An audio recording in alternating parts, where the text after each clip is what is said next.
بسم الله الرحمن الرحيم الحمد لله رب العالمين الرحمن الرحيم مالك يوم الدين إياك نعبد وإياك نستعين اهدنا الصراط المستقيم صراط الذين أنعمت عليهم غير المغضوب عليهم ولا الضالين.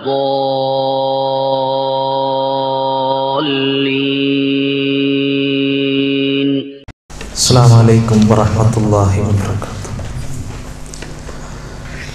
بسم الله الرحمن الرحيم.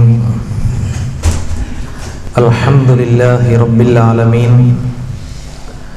نحمده ونستعينه ونؤمن به ونتوكل عليه ونعوذ بالله من شرور أنفسنا ومن سيئات أعمالنا من يهده الله فلا مضل له ومن يضلل فلا هادي له ونشهد أن لا إله إلا الله وحده لا شريك له ونشهد أن محمدا عبده ورسوله أرسله بالهدى ودين الحق ليظهره على الدين كله ولو كره المشركون. اللهم صل على محمد وعلى آل محمد كما صليت على إبراهيم وعلى آل إبراهيم وبارك على محمد وعلى آل محمد كما باركت على إبراهيم وعلى آل إبراهيم إنك حميد مجيد. أما بعد فإن خير الكلام كلام الله وخير السنن سنن محمد صلى الله عليه وسلم وشر الأمور محدثاتها وكل محدثة بدعة وكل بدعة ضلالة. يا أيها الذين آمنوا اتقوا الله حق تقاته ولا تموتن إلا وأنتم مسلمون. أعوذ بالله من الشيطان الرجيم. بسم الله الرحمن الرحيم. ومن آياته أن خلق لكم من أنفسكم أزواجا لتسكنوا إليها وجعل بينكم مودة ورحمة إن في ذلك لآيات لقوم يتفكرون. ബഹുമാന്യരായ സഹോദരന്മാരെ, സഹോദരിമാരെ, രക്ഷിതാക്കളെ, അള്ളാഹുവിൻ്റെ കൽപ്പനാ നിർദ്ദേശങ്ങൾ സന്താപത്തിൻ്റെയും സന്തോഷത്തിൻ്റെയും അവസരത്തിൽ കഴിവിൻ്റെ പരമാവധി കാത്തു സൂക്ഷിക്കണമെന്നും എന്നോട് ബാധ്യതയും കടപ്പാടുമുള്ളതോടൊപ്പം നിങ്ങളോടും ആദ്യമായി ഉണർത്തുകയാണ്. അള്ളാഹു സുബ്ഹാനഹു തആല സത്യവിശ്വാസികളായ ആളുകളുടെ ബാധ്യതയായി ഇസ്ലാമിക ജീവിതത്തിൻ്റെ പൂർത്തീകരണമായി പഠിപ്പിച്ചിട്ടുള്ളതാണ് ഒരു കുടുംബമായി കഴിയുക എന്നുള്ളത്. നബി സല്ലല്ലാഹു അലൈഹി വസല്ലമ ഒരു മനുഷ്യന്റെ ജീവിതത്തിൻ്റെ പൂർത്തീകരണം എന്ന് പറയുന്നത് കുടുംബ ജീവിതത്തിലൂടെയാണ് എന്ന് പഠിപ്പിച്ചതായിട്ട് നമുക്ക് ഹദീസുകളിലൊക്കെ കാണാൻ സാധിക്കും. അല്ലാഹു സുബ്ഹാനഹു തആല പരിശുദ്ധ ഖുർആനിലെ സൂറത്തുർ റൂമിൽ 21-ാമത്തെ ആയത്തിൽ കുടുംബ ബന്ധത്തിന്റെ പ്രത്യേകതകളെ കുറിച്ചുകൊണ്ട് പറഞ്ഞപ്പോൾ വമിൻ ആയാത്തിഹി, അവന്റെ ദൃഷ്ടാന്തങ്ങളിൽപ്പെട്ടതാണ് എന്ന് വിശുദ്ധ ഖുർആൻ പരിചയപ്പെടുത്തുന്നുണ്ട്. അതിന് ആ ആയത്തിന് തൊട്ടു മുമ്പ് അല്ലാഹു സുബ്ഹാനഹു തആല പരിചയപ്പെടുത്തുന്നത് ആകാശഭൂമികളുടെ സൃഷ്ടിപ്പിനെ കുറിച്ചും സൂര്യന്റെയും ചന്ദ്രന്റെയും ചലനങ്ങളെക്കുറിച്ചും ഖുർആൻ പറഞ്ഞിട്ട് വമിൻ ആയാത്തിഹി, അവന്റെ ദൃഷ്ടാന്തങ്ങളിൽപ്പെട്ടതാണ് എന്ന് പരിചയപ്പെടുത്തുന്നുണ്ട്. അതേ രൂപത്തിൽ തന്നെ അള്ളാഹു അതിനോട് ചേർത്ത് പറഞ്ഞതാണ് വമിൻ ആയാത്തിഹി അൻ ഖലഖ ലക്കും മിൻ അൻഫുസിക്കും അസ്വാജ, നിങ്ങളിൽ നിന്ന് തന്നെ നിങ്ങൾക്ക് ഇണയെ സൃഷ്ടിച്ചു തന്നു എന്നുള്ളത് അള്ളാഹുവിൻ്റെ മഹത്തായ ദൃഷ്ടാന്തങ്ങളിൽപ്പെട്ടതാണ്. എന്തിനു വേണ്ടിയാണ് കുടുംബം? അല്ലാഹു സുബ്ഹാനഹു തആല 3 കാര്യങ്ങളാണ് ഈ ആയത്തിൽ കുടുംബമായി ജീവിക്കുന്ന ഒരു മുസ്ലിം കുടുംബത്തിൽ ഉണ്ടാവേണ്ടത് എന്ന് പഠിപ്പിച്ചിട്ടുണ്ട്. വിശുദ്ധ ഖുർആൻ പറഞ്ഞ ഒന്ന്, ലിതസ്കുനു ഇലൈഹ, അവരിലേക്ക് പ്രാപിക്കുമ്പോൾ, അവരുമായി കൂടിച്ചേരുമ്പോൾ ഒരു ശാന്തതയുണ്ടാവണം, സക്കനത്തുണ്ടാവണം എന്നുള്ളതാണ് ഒന്നാമത്തെ വിഷയം. രണ്ടാമത്തത് വജഅല ബൈനക്കും മവദ്ദതൻ, അവർക്കിടയിൽ അനുരാഗാത്മകമായ ഒരു സ്നേഹബന്ധമുണ്ടാവണം. മറ്റൊന്ന് വറഹ്മത്തൻ, കാരുണ്യമുണ്ടാവണം. ഇത് 3 കൂടി ചേരുമ്പോഴാണ് ഒരു കുടുംബമായി തീരുന്നത് എന്ന് പറഞ്ഞതിനു ശേഷം അള്ളാഹു പറഞ്ഞത് ഇന്ന ഫീ ദാലിക ലആയാത്തിൻ ലിഖൗമി യതഫക്കറൂൻ, അള്ളാഹുവിൻ്റെ ഈ ദൃഷ്ടാന്തങ്ങളിൽ ചിന്തിക്കുന്ന മനുഷ്യർക്ക് ഒരുപാട് പാഠമുണ്ട് എന്ന് വിശുദ്ധ ഖുർആൻ പറഞ്ഞു.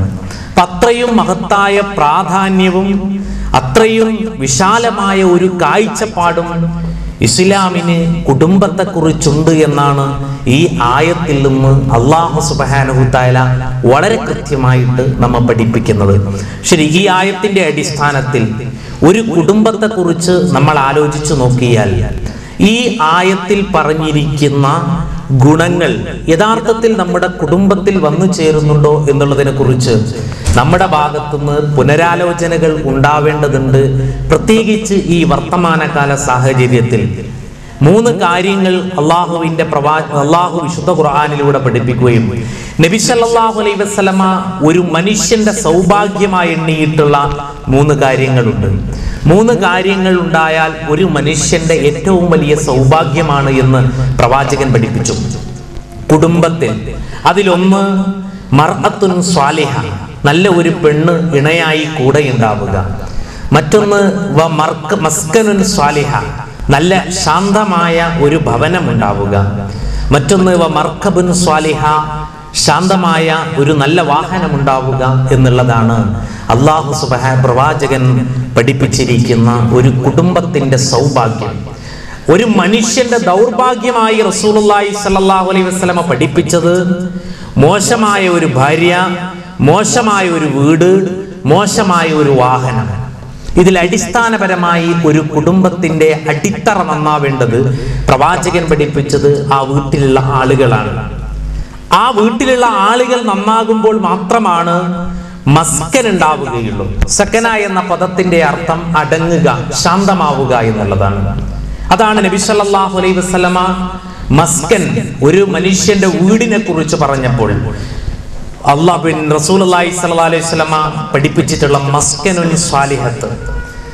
അങ്ങനെ ഒരു ശാന്തമായ ഒരു കുടുംബത്തിന് മാത്രമേ ഇഴകിച്ചേരുമ്പോൾ പരസ്പരം സ്നേഹത്തോടെയും കാരുണ്യത്തോടെയും നിൽക്കുന്ന ഒരു കുടുംബത്തിൽ മാത്രമാണ് യഥാർത്ഥത്തിൽ ശാന്തമായ ജീവിതം നയിക്കുവാൻ സാധിക്കുകയുള്ളൂ. അതുകൊണ്ട് ഈ മസ്കനുൻ സ്വാലിഹത്ത് സാധ്യമാകണമെങ്കിൽ കുടുംബത്തിന്റെ അടിത്തറ നന്നാവണം. ഇതാണ് വിശുദ്ധ ഖുർആൻ പഠിപ്പിച്ച മവദ്ദത്തും റഹ്മത്തും എന്ന് പറയുന്നത്, പരസ്പരം ഇഴകിച്ചേർന്നുള്ള ജീവിതം. ഒന്നുകൂടെ കൃത്യമായി മനസ്സിലാക്കാൻ ഖുർആൻ പ്രയോഗിച്ച മറ്റൊരു പദമുണ്ട്. 2-ാം അധ്യായം സൂറത്തുൽ ബഖറയിൽ ഹുന്ന ലിബാസുൽ ലക്കും വ അൻതും ലിബാസുൽ ലഹുന്ന. കുടുംബജീവിതത്തിൽ ഭാര്യ ഭർത്താക്കന്മാരുടെ ബന്ധങ്ങളെ കുറിച്ച് ഖുർആനിന് പ്രയോഗിക്കാവുന്ന ഏറ്റവും പ്രാധാന്യമേറിയ ഒരു പ്രയോഗം ഹുന്ന ലിബാസുൽ ലക്കും വ അൻതും ലിബാസുൽ ലഹുന്ന. നിങ്ങൾ അവർക്ക് വസ്ത്രമാണ്, അവര് നിങ്ങൾക്കും വസ്ത്രമാണ്. വസ്ത്രം മനുഷ്യന് മാന്യതയാണ്, അഴകാണ്.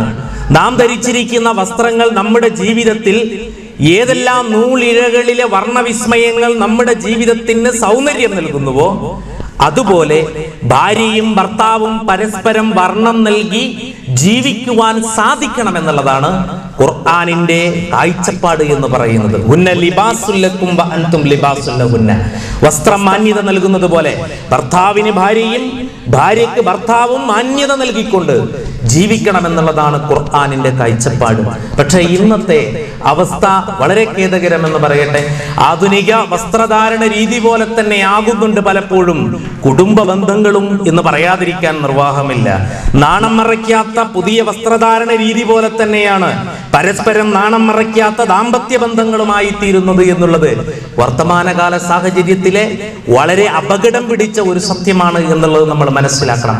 അപ്പോൾ വിശുദ്ധ ഖുർആൻ ഒരു കുടുംബത്തിന്റെ അടിത്തറ നൽകുന്നത് കൃത്യമായ സ്നേഹബന്ധത്തിന്റെയും കാരുണ്യത്തിന്റെയും അടിസ്ഥാനത്തിലാണ് എന്ന് നമ്മൾ മനസ്സിലാക്കേണ്ടതുണ്ട്.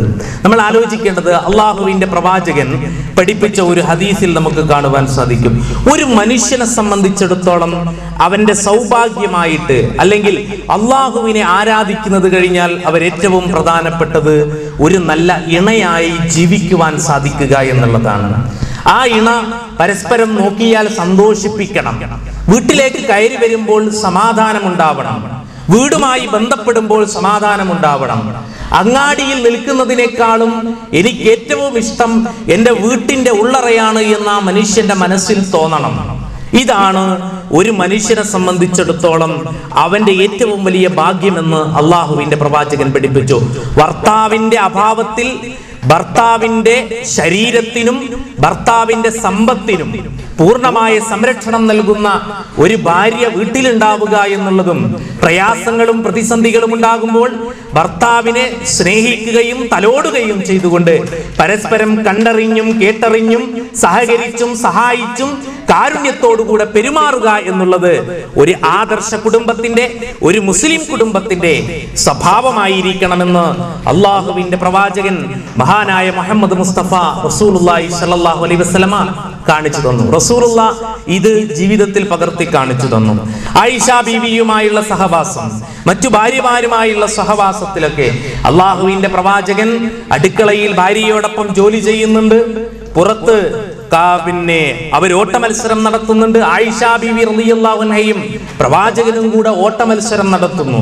എത്യോപ്യയിൽ നിന്ന് വന്ന ആളുകളുടെ കളികൾ പ്രവാചകൻ ആയിഷ ബീവിക്ക് കാണിച്ചു കൊടുക്കുന്നു.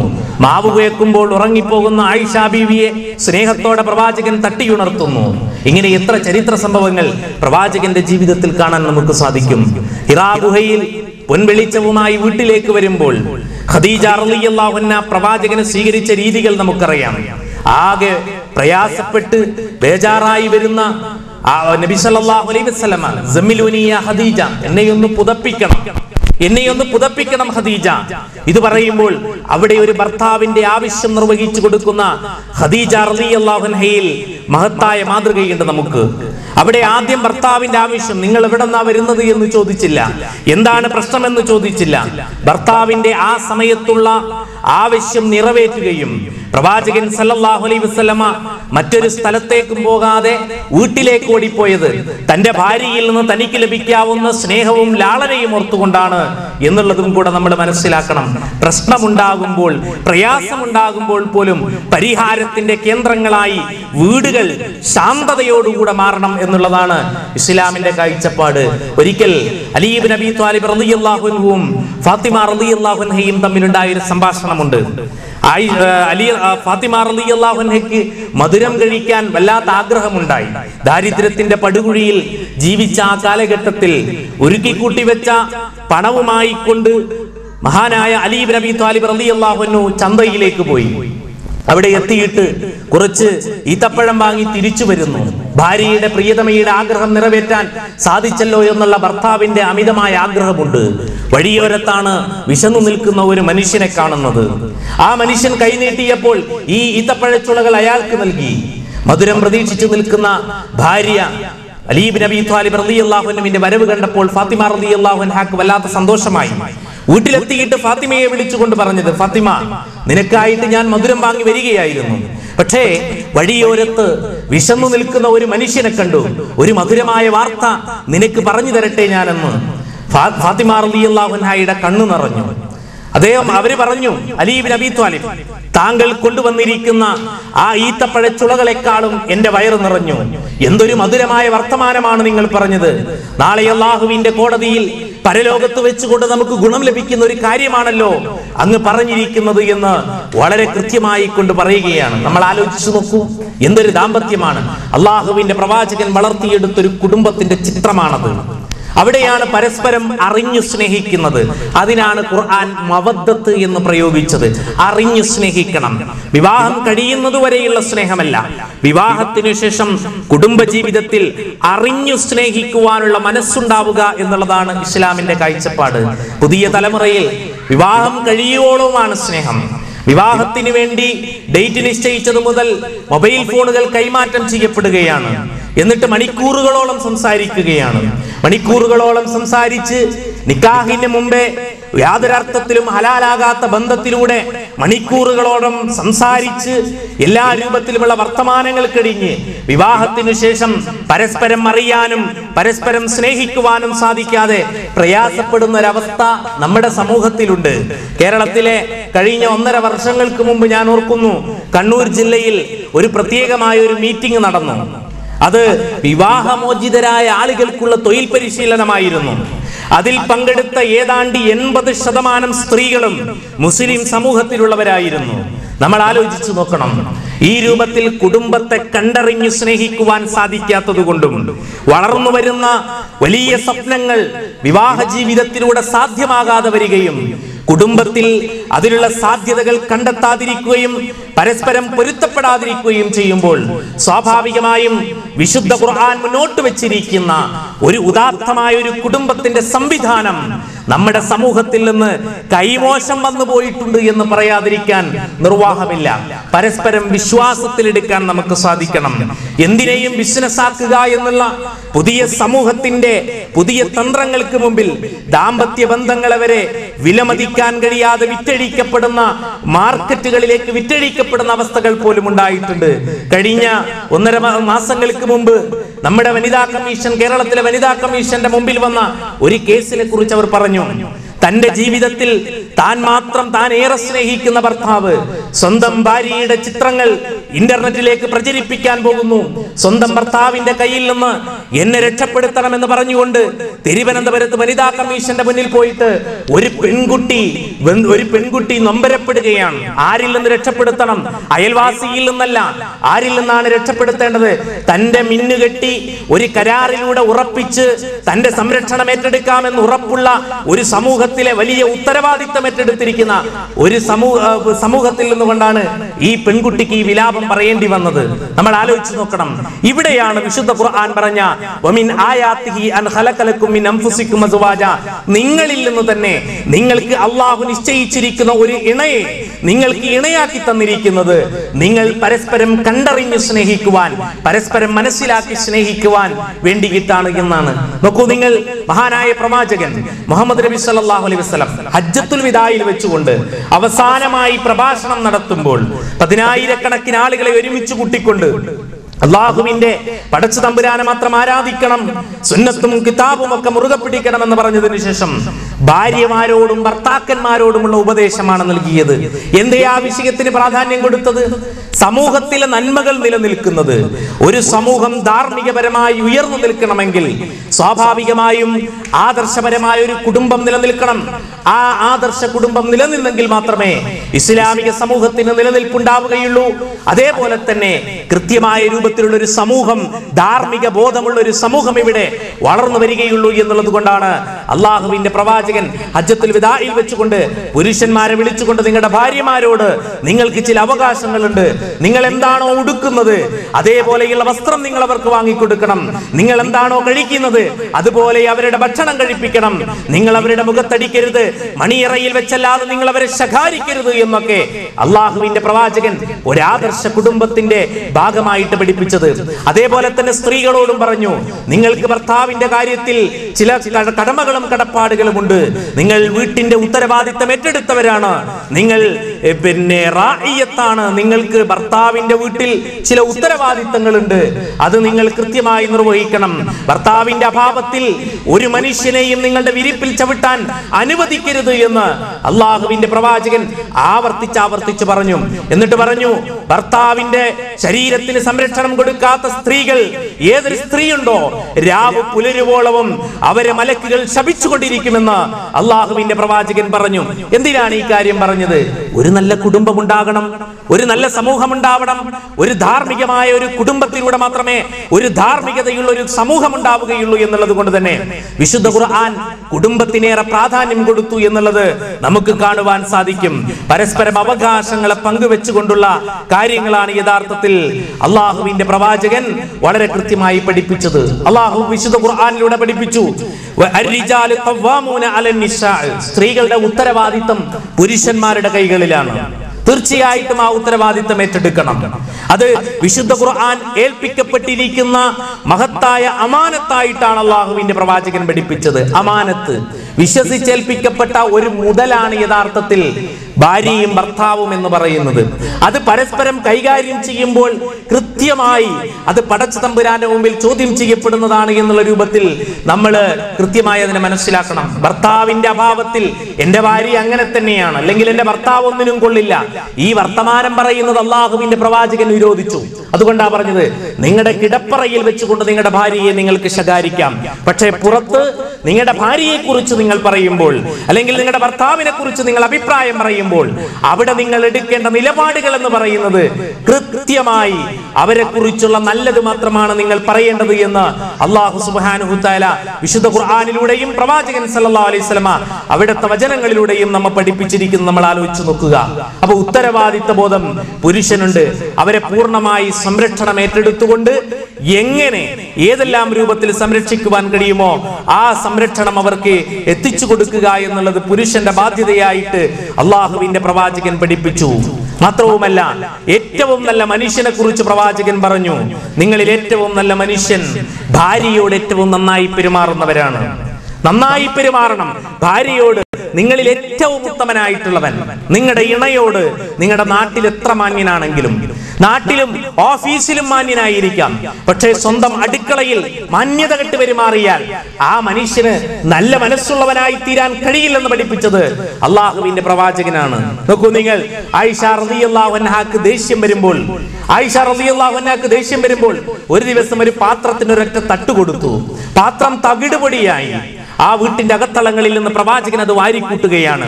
ആയിഷ, നിന്റെ വല്ലാത്ത ദേഷ്യമാണല്ലോ എന്ന്. അവിടെ ആയിഷ റളിയല്ലാഹു അൻഹ പൊട്ടിക്കരഞ്ഞുകൊണ്ട് പ്രവാചകന്റെ കാൽമേൽ വീഴുകയാണ്. നിങ്ങൾ എന്നെ തോൽപ്പിച്ചു കളഞ്ഞല്ലോ എന്നുള്ളത് ആലോചിച്ചു നോക്കൂ നിങ്ങൾ.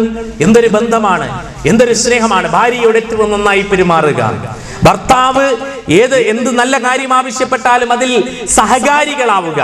മഹാനായ ഉമർ ബിൻ ഖത്താബ് റളിയല്ലാഹു അൻഹു രാജ്യം ഭരിച്ചുകൊണ്ടിരിക്കുമ്പോൾ ഒരു രാത്രിയിൽ ഇങ്ങനെ സഞ്ചരിക്കുകയാണ്. നിശാവേളയിൽ ഇങ്ങനെ സഞ്ചരിച്ചു കൊണ്ടിരിക്കുമ്പോൾ കുറെ അങ്ങകലെ എത്തിയപ്പോൾ ഒരു വീട്ടിൽ നിന്ന് ഒരു വല്ലാത്ത നിലവിളി കേൾക്കുകയാണ്. ഒരു പെണ്ണിന്റെ പ്രസവ വേദനയാണ്. പേറ്റുനോവ് അനുഭവിക്കുന്ന ഒരു പെണ്ണിന്റെ കരച്ചിലാണ്. മഹാനായ ഖലീഫ ഉമർ ബിൻ ഖത്താബ് റളിയല്ലാഹു അൻഹു ആരാണെന്നറിയുമോ? ഒരു ചെറിയ പ്രവിശ്യയുടെ രാജാവല്ല, കിസ്റ കൈസർ കൊട്ടാരം വരെ അടക്കി ഭരിക്കുന്ന ഒരു രാജ്യത്തിന്റെ ഭരണാധികാരിയാണ് അന്ന് മഹാനായ ഉമർ ബിൻ ഖത്താബ് റളിയല്ലാഹു അൻഹു. അദ്ദേഹം നേരെ വീട്ടിലേക്ക് പോയിട്ട് പ്രിയതമയെ വിളിച്ചുകൊണ്ട് പറയുന്നു, ഭാര്യ, പ്രിയതമേ, നിനക്ക് സ്വർഗം കിട്ടാവുന്ന ഒരു പണിയുണ്ട്, എന്റെ കൂടെ വാ.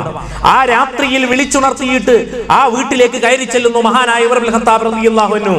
കുറെ കഴിഞ്ഞപ്പോൾ ഒരു കുഞ്ഞിന്റെ കരച്ചിൽ കേട്ടപ്പോൾ അകത്തളത്തിൽ നിന്ന് വിളിച്ചു പറയുന്നു, അമീറുൽ മുഅ്മിനീൻ, സന്തോഷിച്ചു കൊള്ളുക, ഇവർ സുഖമായി പ്രസവിച്ചിരിക്കുന്നു.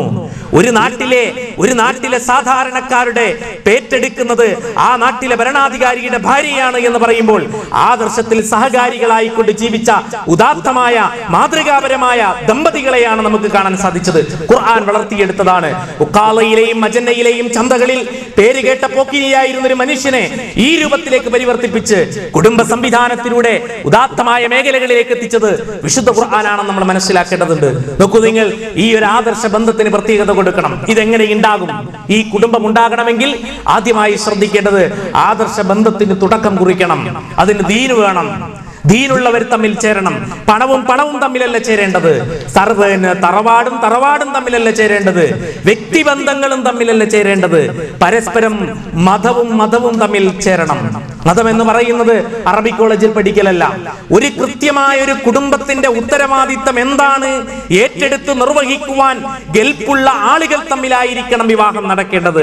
അതാണ് മഹാനായ ഉമർ ബിൻ ഖത്താബ് റളിയല്ലാഹു അൻഹു പറഞ്ഞത്, നിങ്ങൾ കല്യാണം കഴിക്കുന്നതിന് മുമ്പേ വിവാഹിതരാകാൻ പോകുന്ന കുട്ടികളെ, വിവാഹിതരാകാൻ പോകുന്ന യുവതി യുവാക്കൾക്ക് സൂറത്തുൻ നൂർ പഠിപ്പിച്ചു കൊടുക്കണം.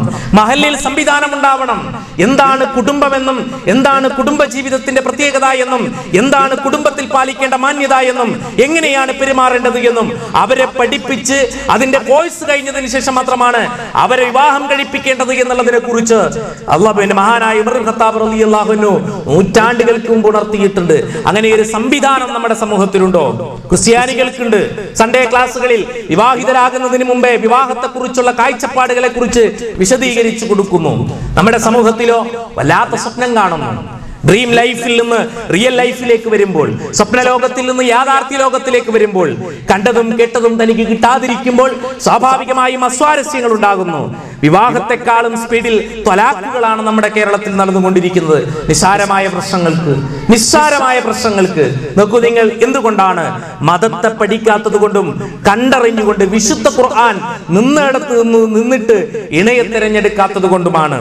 അള്ളാഹുവിന്റെ പ്രവാചകൻ പറഞ്ഞ ഹദീസുകൾ നമുക്കറിയാം. നിങ്ങൾ വിവാഹം അന്വേഷിക്കുമ്പോൾ ആദ്യമായി നിങ്ങൾ നോക്കേണ്ടത് ആദർശമാണ്. മഹാനായ ഉമർ ബിൻ ഖത്താബ് റളിയല്ലാഹു അൻഹു ഒരു രാത്രിയിൽ ഇങ്ങനെ ചുറ്റിക്കൊണ്ടിരിക്കുമ്പോഴാണ് ഒരു ചെറ്റക്കുടിലിൽ നിന്ന് ഉയരുന്ന ഒരു പെൺകുട്ടിയുടെ മനോഹരമായ ശബ്ദം. നോക്കൂ നിങ്ങൾ, പാലിൽ വെള്ളം ചേർക്കാൻ പറഞ്ഞ ഉമ്മയോട് പ്രതികരിക്കുന്ന ഒരു പെൺകുട്ടിയാണ്. പാലിൽ വെള്ളം ചേർക്കാൻ പറഞ്ഞ ഉമ്മയോട്, ഉമ്മ ഇത് ചെയ്യരുത്, ഉമർ ഇത് കാണും. ഇല്ല, ഉമർ ഉറക്കത്തിലാണ്. അല്ല ഉമ്മ, നോക്കൂ നിങ്ങൾ, ഉമർ ഇത് കണ്ടില്ലെങ്കിലും നമ്മളെയൊക്കെ സദാസമയം കണ്ടുകൊണ്ടിരിക്കുന്ന ജഗനിയന്താവായ ഒരു ഉണങ്ങിയ ഇലയുടെ അനക്കം പോലും കൃത്യമായി രേഖപ്പെടുത്തി വെക്കുന്ന അല്ലാഹു സുബ്ഹാനഹു തആല ഇത് കാണുന്നില്ലേ ഉമ്മ? ആ ചോദ്യമാണ് ഉമർ ബിൻ ഖത്താബ് റളിയല്ലാഹു അൻഹുവിന്റെ വീട്ടിലെ മരുമകളായിട്ട് ആ പെൺകുട്ടിക്ക് പോകാൻ സാധിച്ചത്. അബ്ദുറഹ്മാൻ ബിൻ ഔഫ് റളിയല്ലാഹു അൻഹു തന്റെ പ്രിയപ്പെട്ട സഹോദരിക്ക് വേണ്ടി കണ്ടുവെച്ച ഭർത്താവ് ബിലാൽ ബിൻ റബാഹ് റളിയല്ലാഹു അൻഹു ആയിരുന്നു. ആദർശം കൊണ്ട് മനസ്സ് വളരെ വിശാലമായി വെളുത്തു നിൽക്കുന്ന കറുകറുത്ത ബിലാൽ ബിൻ റബാഹ് റളിയല്ലാഹു അൻഹുവിനെയാണ് അവർ കണ്ടെത്തിയത്. മദീനയിലേക്ക് ജുലൈബീബ് റളിയല്ലാഹു അൻഹുവിനെ പ്രവാചകൻ ഒരു വീട്ടിലേക്ക് പെണ്ണന്വേഷിച്ചുകൊണ്ട് പറഞ്ഞയച്ചപ്പോൾ വളരെ വിരൂപനായ ജുലൈബീബ് റളിയല്ലാഹു അൻഹു കയറി ചെല്ലുമ്പോൾ ആ വീട്ടുകാർ പറഞ്ഞു, ഇല്ല, പെണ്ണില്ല. പക്ഷേ റസൂലുള്ളാഹി സ്വല്ലല്ലാഹു അലൈഹി വസല്ലം പറഞ്ഞയച്ചതാണ് എന്ന് പറഞ്ഞപ്പോൾ, എന്നാലും നിങ്ങളെ പോലുള്ള ഒരാൾക്ക് സുന്ദരിയായ ഒരു പെൺകുട്ടിയെ വിവാഹം ചെയ്തു തരാൻ പ്രയാസമുണ്ട് എന്ന് പറഞ്ഞപ്പോൾ വീട്ടിന്റെ അകത്തളങ്ങളിൽ നിന്നുകൊണ്ട് ആ പെൺകുട്ടി പറഞ്ഞു, എനിക്കത് മതി. അള്ളാഹുവിന്റെ പ്രവാചകൻ എനിക്ക് വിധിച്ചിട്ടുള്ള, എനിക്ക് കാണിച്ചു തന്നിട്ടുള്ള വരൻ ജുലൈബീബാണെങ്കിൽ എനിക്കത് മതി എന്ന് വീട്ടിന്റെ അകത്തളങ്ങളിൽ നിന്ന് സുന്ദരിയായ പെൺകുട്ടി പറയുന്നു. ആദർശ ബന്ധത്തിൽ അധിഷ്ഠിതമായ ബന്ധങ്ങൾക്ക് സ്ഥാനം കൊടുക്കുകയും അവിടെ നല്ല കുടുംബങ്ങൾ രൂപപ്പെട്ടു വരികയും ചെയ്തത് നാം ലോകത്ത് കണ്ട ചരിത്രമാണ് എങ്കിൽ ഇന്ന് നമ്മുടെ സമൂഹത്തിൽ കണ്ടുകൊണ്ടിരിക്കുന്ന പ്രവർത്തനങ്ങൾ പലപ്പോഴും അതിനനുസൃതമല്ല. എത്ര സ്ത്രീധനം വാങ്ങുന്നില്ല എന്ന് പറഞ്ഞാലും പറയാതിരിക്കാൻ നിർവാഹമില്ല. എത്ര സ്ത്രീധനം വാങ്ങാത്തവരാണെങ്കിലും എന്നാലും ചിലതൊക്കെ നോക്കും, എന്നാലും ചില കുഫൊക്കെ ഒപ്പിച്ചു നോക്കും. അവിടെ ആദർശമല്ല നോക്കുന്നത്, അവിടെ പണത്തോട് മല്ലിടുന്ന പണത്തെ നോക്കുന്നു, തറവാടിത്തത്തോട് മല്ലിടുന്ന തറവാടിത്തം നോക്കുന്നു. തറവാടിത്തം പരിഗണിക്കണം, പക്ഷേ അത് ഇസ്ലാമിന്റെ പേരിലുള്ള തറവാടിത്തമാണ്. നാട്ടിൽ കേട്ടിരിക്കുന്ന പ്രമാണിമാരുടെയോ അല്ലെങ്കിൽ നാട്ടുകേൾവിയുള്ള ഒരു കുടുംബത്തിന്റെ അടിസ്ഥാനത്തിലല്ല.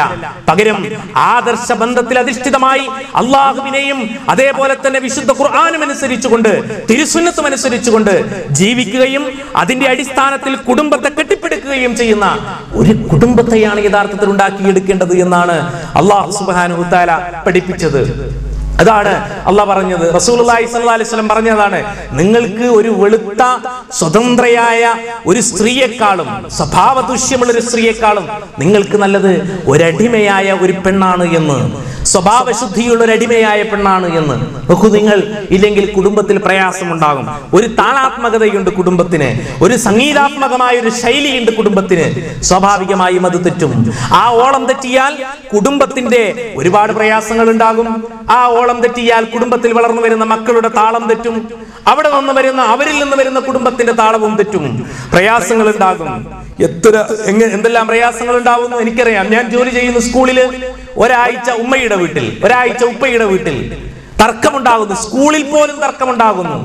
അപ്പൊ ഒരു ദിവസം അങ്ങോട്ടും ഇങ്ങോട്ടും പ്രശ്നം. സ്കൂളിൽ നിന്ന് വാഹനത്തിൽ കയറ്റുമ്പോൾ പ്രയാസം. നോക്കൂ നിങ്ങൾ, നടുവിൽ കിടന്നു ഉയലേണ്ടി വരുന്ന ഒരു വലിയ സമൂഹം നമ്മുടെ സമൂഹത്തിൽ വളർന്നുകൊണ്ടിരിക്കുന്നുണ്ട്. എന്തുകൊണ്ടാണ്? ഈ കാഴ്ചപ്പാടുകൾ, വിശുദ്ധ ഖുർആൻ പറഞ്ഞിരിക്കുന്ന യഥാർത്ഥമായ കാഴ്ചപ്പാടുകളെ കുറിച്ചുള്ള കൃത്യമായ ഒരു കാഴ്ചപ്പാട് വളർത്തിയെടുക്കുവാൻ സാധിക്കാത്തത് കൊണ്ടാണ് യഥാർത്ഥത്തിൽ ഇത്തരത്തിലുള്ള അപകടങ്ങൾ സംഭവിക്കുന്നത്. അതുകൊണ്ട് ഖുർആൻ പറയുന്ന ഒരു കുടുംബം ഒരു മസ്കനായിരിക്കണം നമ്മുടെ വീട്. അവിടെ ശാന്തതയുണ്ടാവണം. എന്ത് പ്രയാസങ്ങൾക്കും പരിഹാരമുണ്ടാവണം. എന്ത് കോളിളക്കം ഉണ്ടാകുമ്പോഴും വീട്ടിലേക്ക് കയറി വരുമ്പോൾ സ്വാന്തനിപ്പിക്കുന്ന കൈകൾ ഉണ്ടാവണം. എന്ത് പ്രതിസന്ധികളിലും കൂടെ നിൽക്കാൻ സാധിക്കണം. അയ്യൂബ് നബി അലൈഹി സ്വലാത്തു വസ്സലാമിന്റെ കൂടെ ഭാര്യ നിന്നതുപോലെ ഏത് പ്രയാസത്തിലും കൂടെ ഉണ്ടാവണം. ഏത് പ്രതിസന്ധിയിലും കൂടെ ഉണ്ടാകണം. മഹാനായ ഇബ്രാഹിം നബി അലൈഹി സ്വലാത്തു വസ്സലാം സഫാ മർവയുടെ മുകളിൽ കൈക്കുഞ്ഞിനെയും ഭാര്യയെയും തനിച്ചാക്കി പോകുമ്പോൾ അങ്ങ് പോവുകയാണോ? ഭാര്യയുടെ ചോദ്യമാണ്. അതെ, അങ്ങ് അള്ളാഹുവിന്റെ കൽപ്പന പ്രകാരമാണ് പോകുന്നത്. അതെ എന്ന ഉത്തരത്തിന് എങ്കിൽ താങ്കൾ പോയിക്കൊള്ളുക, അള്ളാഹു ഞങ്ങളെ കാത്തുകൊള്ളുമെന്ന അജയ്യമായ വിശ്വാസത്തിന്റെ പ്രതിസന്ധി ഘട്ടത്തിൽ ഭർത്താവിനോടൊപ്പം നിൽക്കാൻ ഭാര്യയ്ക്ക് സാധിക്കണം. അത് അള്ളാഹുവിന്റെ കൽപ്പനയാണെങ്കിൽ അംഗീകരിക്കുവാനുള്ള വിശാലമായ മനസ്സൊരു കുടുംബത്തിനുണ്ടാവണം. അവിടെ സംസം കിണർ പൊന്തി വരും. അവിടെ ആദർശത്തിന്റെ പുതിയ നാമ്പുകൾ പൊട്ടിവിടരും. അല്ലെങ്കിൽ കലഹമുണ്ടാകും. കൂടുമ്പോൾ ഇമ്പമുണ്ടാകുന്നതിന് പകരം കൂടുമ്പോൾ കലഹമുണ്ടാകും. അത് സ്വാഭാവികമാണ്. അങ്ങനെ നിൽക്കാൻ നമുക്ക് സാധിക്കണം. അതാണ് അല്ലാഹു സുബ്ഹാനഹു തആല ഒരു കുടുംബ സംവിധാനത്തിൽ ഒരു ഭാര്യയുടെയും ഭർത്താവിന്റെയും അല്ലെങ്കിൽ ഒരു പുരുഷന്റെയും ഒരു സ്ത്രീയുടെയും ഭാഗത്തു നിന്നുണ്ടാവേണ്ട സമീപനം. ഇങ്ങനെ പരസ്പരം കണ്ടറിഞ്ഞ് സ്നേഹിച്ച് താളാത്മകമായ ഒരു ജീവിതം നയിക്കുന്നിടത്ത് ഒരു സമാധാനമുണ്ടാകും. ആ സമാധാനം യഥാർത്ഥത്തിൽ അനുഭവിക്കുന്നുണ്ടെങ്കിൽ നമ്മൾ ഖുർആൻ പറഞ്ഞ കുടുംബമാണ്. അതിനു വേണ്ടത് ഒന്ന് മവദ്ദത്താണ്, ഒന്ന് മസ്കനാണ്, ഒന്ന് റഹ്മത്താണ്. വിട്ടുവീഴ്ച മനോഭാവം ഉണ്ടാവണം. ഉള്ളതിൽ തൃപ്തിപ്പെട്ട് ജീവിക്കുവാൻ സാധിക്കണം. അല്ലെ, അപ്പുറത്തെ വീട്ടിന്റെ ഒരു നില ഉയരുമ്പോഴേക്ക് ഇപ്പുറത്തെ അടുക്കളയിൽ നിന്ന് നിങ്ങൾ എന്തിനു കൊള്ളും എന്ന ചോദ്യം ഉണ്ടാവരുത്. നമുക്കത് മതി എന്ന് പറഞ്ഞ് സമാധാനിക്കണം. അല്ലെ, നമ്മുടെ നാട്ടിൽ അങ്ങനെയാണ്. ഇപ്പോ കരണ്ട് പോയാൽ പോലും നമ്മൾ അങ്ങനെയാണ്. നമ്മുടെ വീട്ടിൽ കരണ്ട് പോയാൽ ആദ്യം നോക്കുക അപ്പുറത്തെ വീട്ടിൽ പോയിട്ടുണ്ടോ എന്നാണ്. കാരണം എന്താ? ഒരു സമാധാനം കിട്ടണം. അപ്പുറത്ത് പോയാൽ നമുക്കും സമാധാനമാണ്. കാരണം ആ രൂപത്തിലാണ് നമ്മൾ ജീവിക്കുന്നത്. അപ്പോൾ അപ്പുറത്തെ വീട്ടുകാരനൊന്ന് മൊഞ്ചായിട്ട് വരുമ്പോൾ ഇപ്പുറത്തെ അടുക്കളയിൽ കണ്ടില്ലേ, നിങ്ങളെ പോലെയുള്ള ഒരു മനുഷ്യനല്ലേ അപ്പുറത്തുമുള്ളത്, നിങ്ങളെ കൊണ്ട് എന്തിനാണ് സാധിക്കുക? ആ ചോദ്യമല്ല ഉണ്ടാവേണ്ടത്. അവരെടുത്തോട്ടെ, നമുക്ക് ഇത്രയേ കഴിവുള്ളൂ. കൂടെ നിന്ന് സമാധാനിപ്പിക്കണം, കൂടെ നിന്ന് സാന്ത്വനപ്പെടുത്തണം. ഇന്നും എന്റെ വിധി ഇങ്ങനെയാണെന്ന് പറഞ്ഞ് വീട്ടിന്റെ മൂലയിൽ പ്രയാസങ്ങളും പ്രശ്നങ്ങളുമല്ല, ഉള്ളത് കൊണ്ട് തൃപ്തിപ്പെട്ടുകൊണ്ട് ജീവിക്കുവാൻ പഠിക്കണം. മറ്റുള്ളവരിലേക്കല്ല നോക്കേണ്ടത്, ഇപ്പുറത്തേക്കാണ്. മാളിക മുകളിൽ പോലും സമാധാനം ലഭിക്കുന്നില്ല യഥാർത്ഥത്തിൽ. പക്ഷേ ചെറ്റക്കുടിലുകളിൽ ചിലപ്പോൾ സമാധാനമുണ്ടാകും. അതാണ് നമ്മൾ ആലോചിച്ചു നോക്കൂ. നമ്മൾ വലിയ കെട്ടിയുയർത്തിയ വീട്ടിന്റെ ഉള്ളറകളിൽ ലഭിക്കാത്ത സമാധാനം നാടോടികളായ ആളുകൾ, റോഡരികിൽ താമസിക്കുന്ന നാടോടികളായിട്ടുള്ള ആളുകളിൽ ലഭിക്കുന്നുണ്ട്. കാണുമ്പോൾ, പുറത്തുനിന്ന് കാണുമ്പോൾ വലിയ സൗധമാണെങ്കിൽ ആ സൗധത്തിന്റെ ഉള്ളിൽ നിന്ന് വരുന്ന അസ്വാരസ്യങ്ങൾ ചില്ലറയല്ല. കൗൺസിലിംഗ് സെന്ററുകൾ എത്രയാ നമ്മുടെ കേരളത്തിൽ തുറക്കുന്നത്, അല്ലെ? രണ്ട് സംഗതിയാണ് ഇപ്പോൾ ഏറ്റവും കൂടുതൽ വരുന്നത്. ഒന്ന് വൃദ്ധസദനവും മറ്റൊന്ന് കൗൺസിലിംഗ് സെന്ററും. എപ്പോഴും പ്രശ്നമാണ്. എന്തെങ്കിലും പറഞ്ഞാൽ പ്രശ്നം, അങ്ങോട്ട് പോയാൽ പ്രശ്നം, ഇങ്ങോട്ട് വന്നാൽ പ്രശ്നം. ഇതൊരു ഭാഗത്ത്. അനാചാരത്തിന്റെ പേരിൽ വേറെ കുടുംബ പ്രശ്നങ്ങൾ, സൗകര്യങ്ങളില്ലാത്തതിന്റെ പേരിൽ. നോക്കൂ നിങ്ങൾ, ഇതൊക്കെയാണ് നമ്മുടെ സമൂഹത്തിൽ നിലനിൽക്കുന്നത്. എന്തുകൊണ്ടാണ്? ആദർശമില്ലാത്തത് കൊണ്ടാണ്. ഖുർആൻ പറഞ്ഞിടത്തല്ല നമ്മുടെ കല്യാണങ്ങൾ നടക്കുന്നത്. ഖുർആൻ പറഞ്ഞിടത്തല്ല നമ്മുടെ കൂടിച്ചേരലുകൾ നടക്കുന്നത്. ഖുർആൻ പറഞ്ഞിടത്തിലല്ല നമ്മുടെ വിവാഹത്തിന്റെ സമ്പ്രദായങ്ങളൊക്കെ നടക്കുന്നത്. അതിൽ നമുക്ക് ചില നാട്ടാചാരങ്ങളുണ്ട്, ചില നാട്ടു നടപ്പുകളുണ്ട്. അത് ഒഴിവാക്കാത്തടത്തോളം കാലം അള്ളാഹു ഇസ്സത്ത് തരില്ല, നമുക്ക് ഉറപ്പാണ്. അല്ലെ, എന്തൊക്കെ പറഞ്ഞാലും കല്യാണത്തിന് വരുമ്പോൾ നമ്മൾ പറയാറുണ്ട്, അത് ഖുർആൻ അങ്ങനെയൊക്കെ പറഞ്ഞോട്ടെ, നമുക്ക് ചില നാട്ടു നടപ്പൊക്കെ അത് നടക്കട്ടെ എന്ന് സാധാരണഗതിയിൽ നമ്മൾ എല്ലാവരും പറയാറുണ്ട്. ഒന്നുകിൽ അതിന് മൗനസമ്മതം കൊടുക്കാറുണ്ട്, അല്ലെങ്കിൽ അതിനോട് നമ്മൾ താദാത്മ്യം പ്രാപിക്കാറുണ്ട്. അത് വേണ്ടെന്ന് പറയാൻ ഒരൊറ്റ കഴികളും നമ്മുടെ സമൂഹത്തിൽ വരാറില്ല. അല്ലെ, ശരിയാണ്. നമ്മൾ ആലോചിച്ചു നോക്കുക. അതുകൊണ്ട് തന്നെ ഈ സംവിധാനങ്ങൾ ഒരിക്കലും നിലനിൽക്കാൻ, ഒരിക്കലും നിലനിന്നു പോകുന്നുമില്ല ശരിയായ രൂപത്തിൽ. നമ്മൾ ചിന്തിച്ചു നോക്കണം. വിവാഹം അന്വേഷിക്കുമ്പോൾ ഭാര്യ നമ്മൾ ആദ്യം നമ്മുടെ മക്കൾ ഒരു നല്ല നിലയിലെത്തണം. അതിനെന്താ വേണ്ടത്? അവിടെ എത്ര നില വീടുണ്ട്, കാറുണ്ടോ, ബൈക്കുണ്ടോ, സൗകര്യങ്ങളൊക്കെ ഉണ്ടോ, ജോലിയുണ്ട്, ഒന്നു മാത്രം നോക്കുന്നില്ല. ഈ ചെറുക്കന്, ഈ പെൺകുട്ടിയോട് മതപരമായ ബാധ്യത എത്രയുണ്ട്, അതെങ്ങനെ നിർവഹിക്കപ്പെടും എന്നുള്ളതിനെ കുറിച്ച് ആലോചിക്കുന്നില്ല. അങ്ങനെ ഉണ്ടാകുമ്പോൾ പ്രയാസങ്ങൾ ഉണ്ടാകുന്നു. ഭർത്താവിന്റെ അഭാവത്തിൽ ഒളിച്ചോട്ടങ്ങളുടെ ഒരു നീണ്ട കഥയാണ് നമ്മുടെ കേരളക്കരയിൽ. നമ്മൾ ആലോചിച്ചു നോക്കണം. നമ്മുടെ ഒരു സ്ഥലത്ത് ഭർത്താവിനെ ബന്ധപ്പെടാൻ വേണ്ടിക്കൊണ്ട് ഇന്റർനെറ്റ് സൗകര്യങ്ങളൊക്കെ ഒരുക്കി കൊടുത്തു. അങ്ങനെ ഒരു ദിവസം യാദൃച്ഛികമായി ചാറ്റിംഗിൽ ഒരു ചീറ്റിംഗ് പെട്ടു. ഒരു മനുഷ്യനുമായിട്ടുള്ള ഒരു ബന്ധം സ്ഥാപിച്ചു. ആ വീട്ടുകാരൻ, ആലപ്പുഴയിലുള്ള ഒരു ചെറുപ്പക്കാരൻ ആ വീട്ടിന്റെ അകത്തെത്തി. നമ്മൾ ആലോചിച്ച് നോക്കണം. അങ്ങനെ എല്ലാ ഉത്തരവാദിത്തങ്ങളും ആ ചെറുപ്പക്കാരന്. അവസാനം ഒരു ദിവസം രാവിലെ ആയി നോക്കുമ്പോൾ ഈ മനുഷ്യനെ കാണുന്നില്ല. മകന്റെ SSLC ബുക്ക് വരെ എടുത്തടിച്ചു കൊണ്ടുപോയി. അല്ലെ, കോഴിക്കോട് സൈബർ സെൽ വരെ അറസ്റ്റ് ചെയ്തു. നിങ്ങൾ ആലോചിച്ച് നോക്കണം. വീട്ടിന്റെ മര്യാദകൾ കാത്തു സൂക്ഷിക്കുവാൻ ഒരു കുടുംബത്തെ കുറിച്ച് പഠിപ്പിച്ചു കൊടുത്തില്ല. അതാ പറഞ്ഞത് സൂറത്ത് നൂർ നന്നായിട്ടൊരു കുടുംബത്തെ പഠിപ്പിച്ചു കൊടുക്കണമെന്ന്. എന്തേ? ആര് വീട്ടിൽ കയറണം, ആരാണ് വീട്ടിൽ കയറേണ്ടത്, ഇത് പഠിക്കണം. അള്ളാഹുവിന്റെ പ്രവാചകൻ പറഞ്ഞു, ഒരു സ്ത്രീക്ക് ഒരു കുടുംബത്തോടുള്ള ഉത്തരവാദിത്വം. ആ വീട്ടുടമസ്ഥന് അഥവാ ആ വീട്ടിലെ ഭർത്താവിന് അനിഷ്ടകരമായ ഒരാൾ ആ വീട്ടിൽ വന്നാൽ അവരെ സ്വീകരിക്കാതിരിക്കുക എന്നുള്ളതാണ് എന്ന് അള്ളാഹുവിന്റെ പ്രവാചകൻ പഠിപ്പിച്ചു. ഒരു കുടുംബം നിലനിൽക്കണമെങ്കിൽ അത് അത്യാവശ്യമാണ്. അല്ലെ, നിങ്ങളിൽ അന്യരായ ആളുകൾ വീട്ടിൽ കയറുമ്പോൾ പാലിക്കേണ്ട മര്യാദകൾ, ആ രൂപത്തിലുള്ള പ്രവർത്തനങ്ങളൊന്നുമില്ല. വകയിലൊരു അമ്മാഴിയാണെങ്കിലും ആ വരുന്ന മനുഷ്യന്റെ അടുത്ത സ്റ്റോപ്പ് അടുക്കളയിലാണ്. പാടില്ലെന്ന് പറഞ്ഞു ഖുർആൻ, നിർത്താൻ പറഞ്ഞെടുത്ത് നിർത്തിയില്ല. അതുകൊണ്ട് പ്രയാസങ്ങൾ ഉണ്ടായി കുടുംബത്തിൽ. കുടുംബത്തിന്റെ സ്വസ്ഥത നഷ്ടപ്പെട്ടു, സാമൂഹിക ബോധം നഷ്ടപ്പെട്ടു, സാംസ്കാരികത നഷ്ടപ്പെട്ടു. അല്ലെ, ഒരു കുടുംബം തകരുമ്പോൾ ഒരു സമൂഹത്തിന്റെ തകർച്ച നമ്മൾ കാണുകയാണ്. അതുകൊണ്ട് പരസ്പരം ആദർശത്തിലൂന്നിയ അള്ളാഹുവിനെ ഭയപ്പെടുന്ന ഒരു കുടുംബം ഉണ്ടാകണം. ആ കുടുംബത്തിന് മാത്രമേ സമൂഹത്തിൽ നിലനിൽപ്പുണ്ടാവുകയുള്ളൂ. പടച്ച തമ്പുരാനെ ഭയപ്പെടണം, അള്ളാഹുവിന്റെ പ്രവാചകനെ സ്നേഹിക്കണം. അതൊരു കുടുംബത്തിൽ ആദ്യമായി ഉണ്ടാവേണ്ടതാണ്. അത് കല്യാണത്തിന്റെ ദിവസം തന്നെ നമ്മൾ ലംഘിക്കും. അല്ലെ, എല്ലാ അനിസ്ലാമികമായ സമ്പ്രദായങ്ങളും വിവാഹത്തിലുണ്ടാകും. എല്ലാ ആചാരങ്ങളും, മറ്റുള്ളവരുടെ ആചാരങ്ങളും നമ്മൾ കടമെടുത്തിട്ടുണ്ടാകും. നമ്മുടെ 1-ാം തീയതി തുടക്കം തന്നെ ഒരു മൗലവിയുടെ 10 മിനിറ്റ് നീണ്ടു നിൽക്കുന്ന ഖുതുബ കഴിഞ്ഞാൽ പിന്നെ അവരുടെ തോന്നിവാസങ്ങളാണ്. നമ്മൾ ആലോചിച്ച് നോക്കൂ, എന്തെല്ലാം ആഭാസങ്ങൾ, എന്തെല്ലാം അനാചാരങ്ങൾ, ഇസ്ലാം അനുവദിക്കാത്ത മാർഗങ്ങൾ. ആ മാർഗത്തിലൂടെയാണ് 1-ാം തീയതി തുടങ്ങുന്നത്. പിന്നെ അത് അങ്ങനെ തന്നെ മുന്നോട്ട് പോകുന്നു. എല്ലാവരും എങ്ങനെയെന്ന അർത്ഥത്തിലല്ല, പുതിയ തലമുറയിലെ വലിയ വിഭാഗം ആളുകൾ ഈ രൂപത്തിലാണ് നമ്മൾ കണ്ടുകൊണ്ടിരിക്കുന്നത്. നമ്മൾ ആലോചിച്ചു നോക്കണം. ഈ രൂപത്തിലുള്ള ഒരു കുടുംബത്തിന് സമൂഹത്തിന് സ്ഥാനമുണ്ടാവുകയില്ല. അതിലൂടെ വളർന്നു വരുന്ന ഒരു സമൂഹം ഒരിക്കലും നന്നായി വരികയില്ല. അല്ലെ, ഒരു കുടുംബം എന്ന നിലക്ക് നമ്മൾ ഇത് സൂക്ഷിക്കണം. രണ്ടാമത്തെ കാര്യം നമ്മുടെ മക്കളുമായുള്ള ബന്ധമാണ്. ഒരു കുടുംബത്തിന്റെ മറ്റൊന്നാണ് കൺകുളിർമയേകുന്ന മക്കൾ. ഒരു സ്വപ്നമാണ് ഒരു കുടുംബത്തിലെ രണ്ടാളുകളുടെ സ്വപ്നമാണത്. ഒന്നായി നിൽക്കുന്ന ഒരു സമൂഹത്തിന്റെ പ്രധാനപ്പെട്ട സ്വപ്നമായിട്ട് ഖുർആൻ പറഞ്ഞതാണ്. പ്രാർത്ഥിക്കാൻ പറഞ്ഞു, റബ്ബനാ ഹബ്ലനാ മിൻ അസ്വാജിനാ വദുരിയാതിനാ ഖുറത അയ്നിൻ വജഅൽനാ ലിൽ മുത്തഖീന ഇമാമ. പടച്ചോനെ, ഞങ്ങളുടെ ഇണകളിൽ നിന്നും ഞങ്ങളുടെ മക്കളിൽ നിന്നും കൺകുളിർമ നൽകണേ. പ്രിയപ്പെട്ടവരെ, നമ്മുടെ മക്കൾ നമുക്ക് കൺകുളിർമയാകുന്നുണ്ടോ? ആലോചിച്ചു നോക്കണം നമ്മൾ. അല്ലെ, എന്തുകൊണ്ടാണ്? സാമൂഹിക ബോധമില്ല. നമ്മളിപ്പോൾ ചെയ്തുകൊണ്ടിരിക്കുന്ന ഒരു പണിയുണ്ട് നമ്മുടെ കുടുംബത്തിലെ നമ്മുടെ മക്കളോട്. 2 കൈയും 2 കാലും കെട്ടിയിട്ട് ഒരു കുളത്തിലേക്ക് ഇട്ടിട്ട് ഒരു മനുഷ്യനോട് പറയുകയാണ്, നീ മോനെ, നീ നീന്തി ഒന്ന് കരപിടിക്കണമെന്ന്. അയാൾക്ക് നീന്താൻ സാധിക്കുമോ? അല്ലെ, അതുപോലെയാണ് നമ്മൾ ചെയ്യുന്നത്. 2 കൈയും 2 കാലും കിട്ടിയിട്ട് അധാർമികതയുടെ പടുക്കുഴത്തിലേക്ക് നമ്മുടെ മക്കളെ ഇട്ടിട്ട് ധാർമ്മിക ബോധമുള്ളവരാകണമെന്ന് പറയുന്ന രക്ഷിതാക്കളാണ് ഇന്ന് സമൂഹത്തിലുള്ളത്. അല്ലെ, നമ്മൾ ആലോചിക്കണം. എല്ലാവരും അങ്ങനെ എന്ന അർത്ഥത്തിലല്ല. ഒരു പരിധി വരെ ഡോക്ടർ ഉണ്ടാവണം, എഞ്ചിനീയർ ഉണ്ടാവണം, അക്കൗണ്ടന്റ് ഉണ്ടാവണം, എല്ലാവരും ഉണ്ടാകണം. പക്ഷേ ധാർമ്മിക ബോധമുള്ള ഒരു കുട്ടി നമ്മുടെ സമൂഹത്തിൽ ഉണ്ടാവണ്ടേ? അതിനെക്കുറിച്ച് ആരും ആലോചിക്കുന്നില്ല. ഡോക്ടർമാരും എഞ്ചിനീയർമാരും ഉണ്ടായി. അതുകൊണ്ടാണ് എറണാകുളം ജില്ലയിൽ രാത്രി 2 മണിയായപ്പോൾ 5 വർഷം എഞ്ചിനീയറിംഗിന് പഠിച്ച് ഉപ്പയുടെ സമ്പാദ്യമൊക്കെ കൊടുത്ത് നന്നായി പഠിപ്പിച്ച് ഒരു വ്യായവട്ടം പ്രവാസ ലോകത്തിന്റെ പ്രതിസന്ധികളിലൂടെ ജീവിച്ചുവിട്ട് അവിടെ ഒരു മകനെ പഠിപ്പിച്ച് വലുതാക്കണമെന്ന ആഗ്രഹം കൊണ്ട് മണലാരണ്യത്തിലെ ചൂടും അതേപോലെ തന്നെ തണുപ്പും വകവയ്ക്കാതെ മക്കൾക്ക് വേണ്ടി അധ്വാനിച്ച ഒരു പിതാവിന് കിട്ടിയ ചിത്രം നമ്മൾ വായിച്ചതാണ് പത്രത്തിൽ. എന്തേ, 2 മണിയായിട്ട് വീട്ടിലേക്ക് ഇങ്ങനെ കയറി വരുന്ന മകനെ കാത്തു നിൽക്കുകയാണ് ഉമ്മ. വാതിലിൽ മുട്ടി. 2 മണിയായിട്ട് ഉമ്മയുടെ സ്നേഹം വലുതാണ്. മക്കൾ വരാതിരുന്നാൽ ഉമ്മയുടെ കണ്ണിലെ തീഷ്ണമായ ഭാവങ്ങൾ ഇപ്പുറത്തുള്ളവരോട് ഞാൻ പറയാതെ തന്നെ അവർക്കറിയാം. അത്രയും വേദനയുണ്ടാക്കുന്നത്. രാത്രി 4 കാലിലോ ആടി വരുന്ന എഞ്ചിനീയറിംഗിന് പഠിച്ച വിദ്യാർത്ഥി ഉമ്മയെ കയറി പിടിച്ചിട്ട് ആ മകന്റെ കയ്യിൽ നിന്ന് തെറിപ്പിച്ച് രാത്രി 2 മണിക്ക് ആരാന്റെ അടുക്കളയിൽ പോയിട്ട് എന്റെ മകനിൽ നിന്ന് എന്നെ രക്ഷപ്പെടുത്തണമെന്ന് വിലാപം കൊണ്ട് വീർപ്പുമുട്ടിയ ഒരു സമൂഹം നമ്മുടെ സമൂഹത്തിൽ ജീവിക്കുന്നുണ്ട്. നമ്മൾ ആലോചിച്ച് നോക്കണം. ചില്ലറ പ്രശ്നമല്ല ഇത്. ഇതെന്തുകൊണ്ടാണ്? പറഞ്ഞു കൊടുക്കാത്തത് കൊണ്ടാണ്.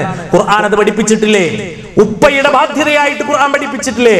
സൂറത്തുൽ ലുഖ്മാനിൽ وإذ قال لقمان لابنه وهو يعظه يا بني لا تشرك بالله إن الشرك لظلم عظيم. വിളിക്കണം, വിളിച്ചിരുത്തിയിട്ട് പറഞ്ഞു കൊടുക്കണം, മോനെ ദാ ഒന്നാമതായിട്ട് പഠിപ്പിച്ചു കൊടുക്കണം ഈ പ്രപഞ്ചത്തിന്റെ സത്താവിനെ കുറിച്ച്. അത് പഠിപ്പിച്ചു കൊടുക്കണം. നമ്മൾ അത് പഠിപ്പിച്ചു കൊടുത്തില്ല. നമ്മൾ എന്തേ പഠിപ്പിച്ചത്? മതവിദ്യാഭ്യാസം കൊടുത്തു. 7ാം ക്ലാസ് വരെയൊക്കെ നമ്മൾ പഠിപ്പിക്കും മദ്രസയില്. ഒന്നും പറഞ്ഞാൽ മനസ്സിലാകാത്ത ഒരു പ്രായത്തില് കുറെ കാര്യങ്ങൾ നമ്മൾ കുത്തിക്കയറ്റും കുട്ടികളെ. എന്തെങ്കിലും പറഞ്ഞാൽ മനസ്സിലാകുന്ന ഒരു പ്രായമെത്തുമ്പോ പിന്നെ SSLCക്ക് പഠിക്കണം, A ഗ്രേഡ് വേണം. അങ്ങനെ ഗ്രേഡുകളുടെ കൂട്ടത്തിൽ നിന്ന് മതവിദ്യാഭ്യാസത്തെ പിറകോട്ട് വലിക്കുകയും ഒരർത്ഥത്തിലും നമ്മൾ ഖുർആൻ ക്ലാസ്സിന് പോകാറുണ്ട്, നമ്മുടെ മക്കൾ അടുത്തുണ്ടാവാറില്ല. നമ്മൾ ഹദീസ് ക്ലാസ്സിൽ പങ്കെടുക്കാറുണ്ട്, നമ്മുടെ കുട്ടികൾ അടുത്തുണ്ടാവാറില്ല. പിന്നെ അവരെന്താ കേൾക്കുന്നത്? വെള്ളിയാഴ്ച കേൾക്കുന്ന, അവസാന നിമിഷം കേൾക്കുന്ന എന്തെങ്കിലും ഒന്ന്, അതിനും ഇരിക്കില്ല, അവരെഴുന്നേറ്റ് പോകും. എന്താണ് അവരുടെ മതപരമായ ബാധ്യത? ആരാണ് പറഞ്ഞു കൊടുക്കുന്നത്? പ്രിയപ്പെട്ട ഉമ്മമാരെ, പ്രിയപ്പെട്ട രക്ഷിതാക്കളെ, നമുക്ക് ബാധ്യതയില്ലേ? സഫിയ റളിയല്ലാഹു അൻഹ വളർത്തിയ സുബൈർ ബിൻ അവ്വാം റളിയല്ലാഹു അൻഹുവിനെ അറിയില്ലേ? അവർ ആദർശത്തിന്റെ പേരിൽ എഴുന്നേറ്റ് നിന്നത് നമ്മൾ ആലോചിച്ച് നോക്കണം. നമ്മൾ ചിന്തിച്ചു നോക്കണം. ഹാജറ ബീവി വളർത്തിയ ഇസ്മായിൽ നബി അലൈഹിസ്സലാത്തു വസ്സലാം, നമ്മൾ ആലോചിച്ച് നോക്കൂ. ആദർശത്തിന്റെ ഏറ്റവും ഉദാത്തമായ മാതൃകകളല്ലേ അവർ? എന്തേ? അവർ പഠിപ്പിച്ചു കൊടുത്തു ആദ്യമായി. അതാണ് ഒരു പിതാവിന്റെ ബാധ്യത, ഒരു കുടുംബത്തിന്റെ ബാധ്യത. മോനെ, ഈ ലോകത്തെ സൃഷ്ടിച്ചൊരു നാഥനുണ്ട്, ആ പടച്ചോനെ നീ സൂക്ഷിക്കണം.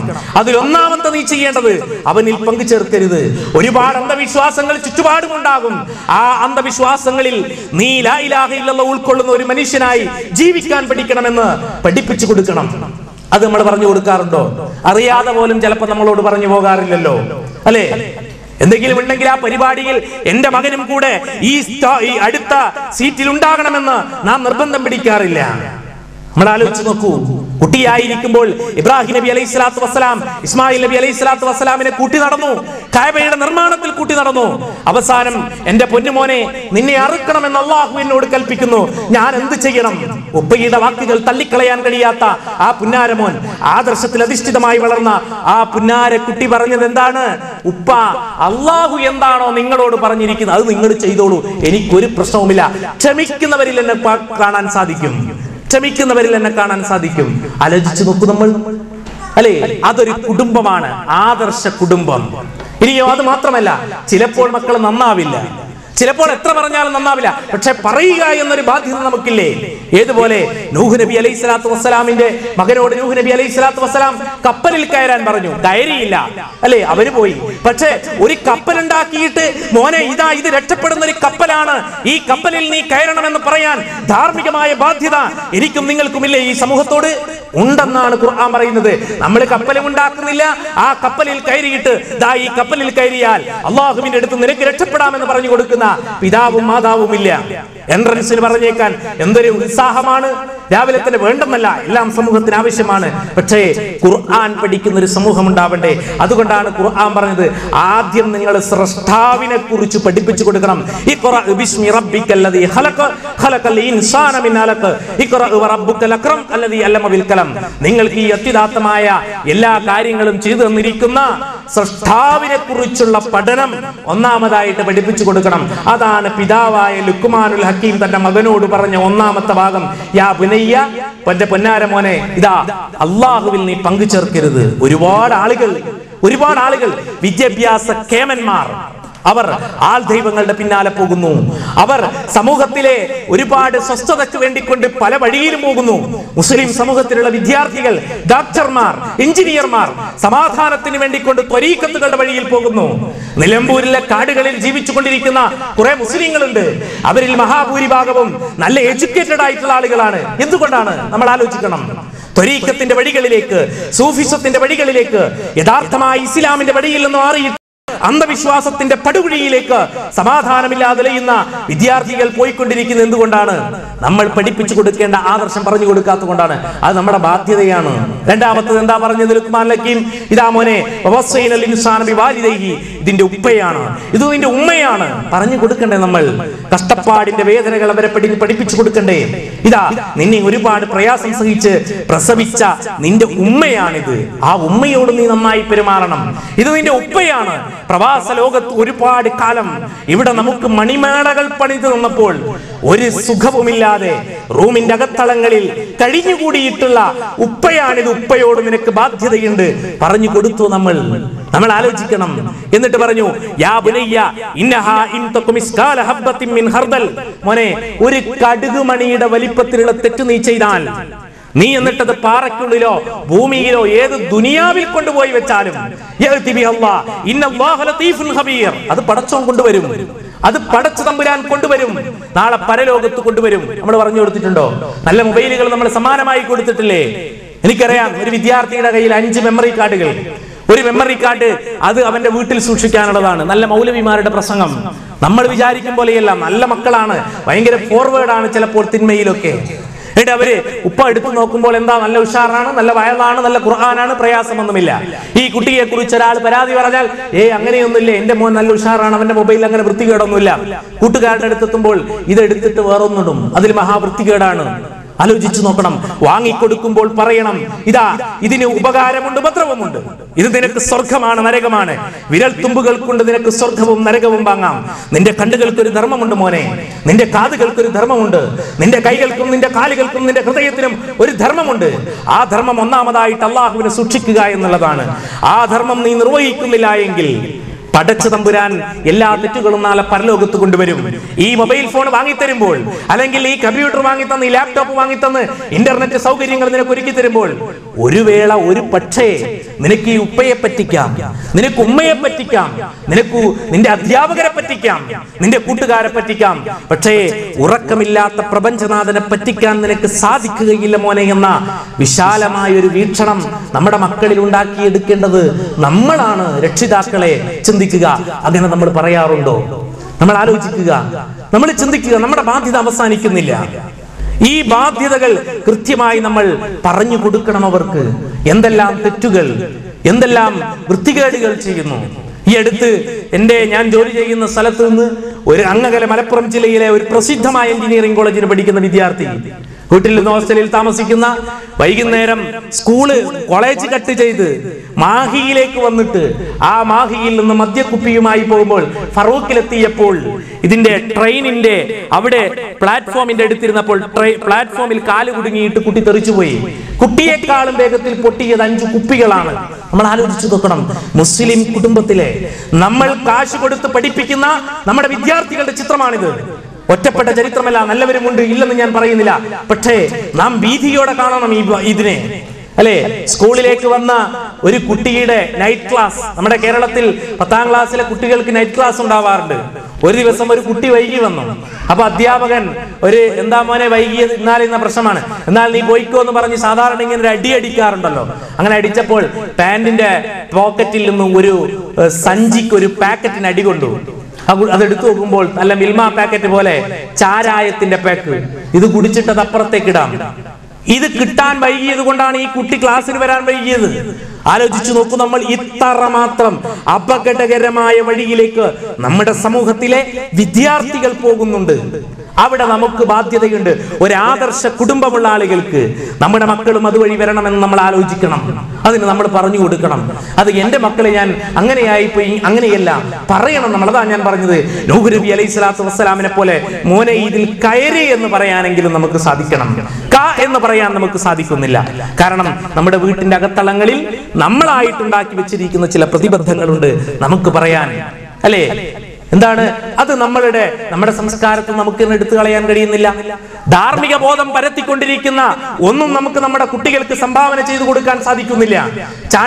ചാനലുകളിലൂടെ ഒരു കുടുംബത്തിന് ലഭിക്കുന്ന, ഒരു കുടുംബത്തോട് ചെയ്യാവുന്ന, അല്ലെ, വൃത്തികേടുകൾ, ലജ്ജയില്ലായ്മ ഒരു കുടുംബത്തിൽ ഉണ്ടായിരിക്കേണ്ടതാണ്, ഒരു സമൂഹത്തിൽ ഉണ്ടാവണമെന്ന് അല്ലാഹുവിന്റെ പ്രവാചകൻ പറഞ്ഞതാണ്. ലജ്ജ, അൽ ഹയാ, ലജ്ജ എന്ന് പറഞ്ഞാൽ അത് മുഴുവൻ നന്മയാണെന്ന പ്രവാചകൻ പറഞ്ഞത്. എന്തിനാ അത് ഇന്നത് കാണണം, ഇന്നത് കേൾക്കണം. അത് കൃത്യമായി അല്ലാഹു സുബ്ഹാനഹു വ തആല പഠിപ്പിച്ചിട്ടുണ്ട്. ആ ലജ്ജ എടുത്തു മാറ്റിയാലോ പിന്നെ പ്രശ്നമില്ല, ഒന്നും പ്രശ്നമല്ലാതായി തീരും. അല്ലേ? അതാണ് നമ്മുടെ സമൂഹത്തിലെ ചാനലുകൾ നിർവഹിച്ചു കൊണ്ടിരിക്കുന്ന ദൗത്യം.